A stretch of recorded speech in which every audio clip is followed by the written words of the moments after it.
දේවල සූ එකේ මින් මැදුර බලන්න යමුද? කාලෙකින් හම්බුණු නිවාඩු දවසක අපි ගියා දේවල සූ එකට.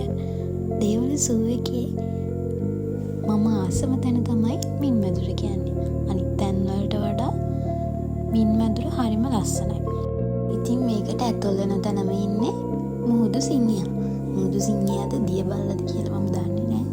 කුමාරි මෙන්න මෙයා තමයි ඇතුල් වෙන තැනම ඉන්නේ. මෙයා නම් හරිම ආඩම්බරකාරයි.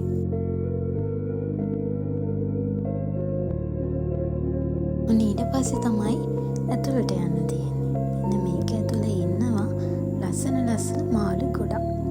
ගොඩක් කියවට ගොඩක් නන්නේ කීප දෙනෙක් තමයි ඉන්නේ. හැබැයි මේක ඇතුළේ හරිම ලස්සනයි. මට දැනුනේ වෙනම ලෝකයකට ඇතුළු වුණා වගේ. ඒ තරම් මාරම ලස්සනයි.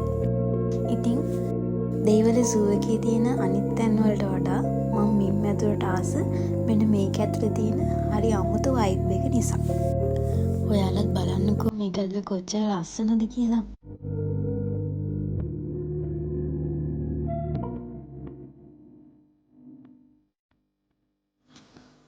මම මේ වීඩියෝ එක එඩිට් කරද්දී උනත් මම හරිම ආසාවෙන් මේක එඩිට් කරන්නේ.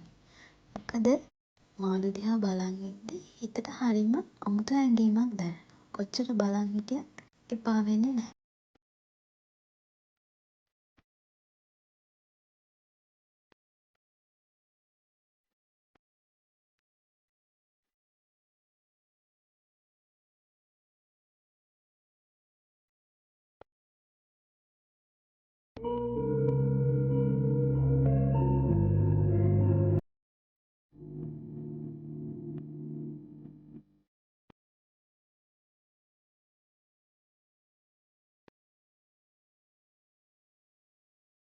මෙන්න මෙයා බලන්න. කවුද මේ? මට නම් මතක නෑ. මෙන්න මේ මාළු ටැංකිය තමයි මම මින් මැදුර ඇතුළේ දැකපු කලාත්මකම මාළු ටැංකිය. ඒක නිකන් හරියට චිත්‍රයක් වගේ. මාරම ලස්සනයි.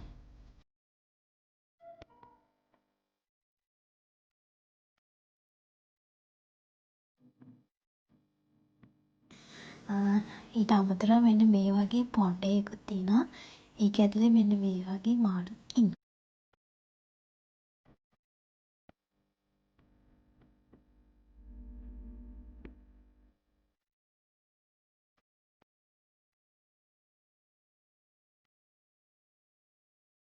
මෙන්න මෙයා තමයි දේවල සූ එකේ මින් මැදුරේ ඉන්න දිගම මාළුවා. මෙයාගේ නම ඇරපයිමා.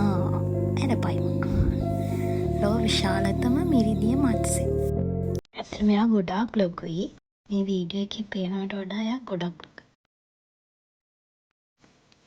මෙතනින් එහා ඉන්නේ ලස්සන චූටි මාළු.